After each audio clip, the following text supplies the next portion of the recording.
Hey guys, so today I am going to be sharing with you guys 4 tips for a swallow study and also a what to expect in a swallow study. And next week Tucker has another swallow study that I'm believing that he is going to pass. So stay tuned for next week for the update on that.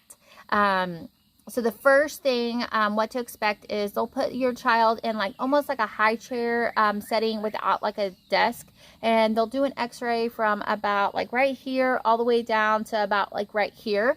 It's actually very interesting because you can actually see it on the side, and you can see it as they take it, they feed them whatever you bring for them. They give them a bite of food, and you can see it. You can see their tongue kind of go down, and that's where they determine if it's going into their lungs or into their airway. But it's kind of interesting because you get to watch it on the screen.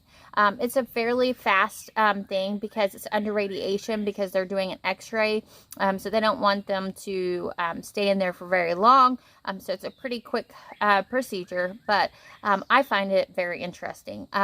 So my 4 tips is, tip number 1 is a lot of the times the speech pathologist will try to feed them. I would recommend, just from my experience, to feed them yourself, because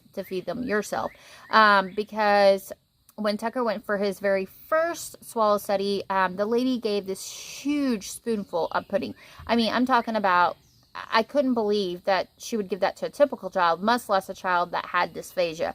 So that's my tip number 1. Tip number 2, I would say make sure that you have, they're hungry and there's something that they enjoy to eat.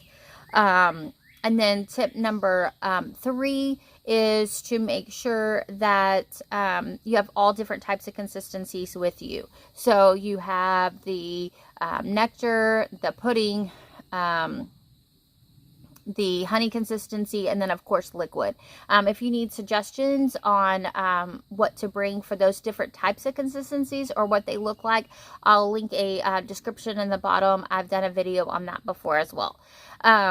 And then my last tip is to start with your child's strength if they haven't passed that area. So for an example, Tucker is going to be, his strength is pudding consistency. So I probably will just start with pudding, just because he likes that, and I know that he'll swallow it.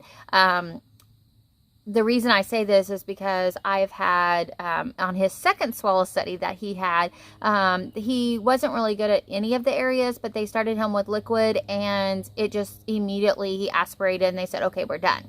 And, I had to push to get them to try something else, try pudding consistency. I mean, that's the whole point of the swallow study, is to see what consistencies they are able to swallow. So I would say just make sure, if they start with the strength that you feel that your child is going to be able to possibly pass that area. And then just make sure you bring like a sippy cup or a bottle, whatever they're on, with some sort of liquid. So those are my tips for the swallow study, and stay tuned for next week to hear how Tucker's swallow study goes. All right, have a great day. Bye-bye.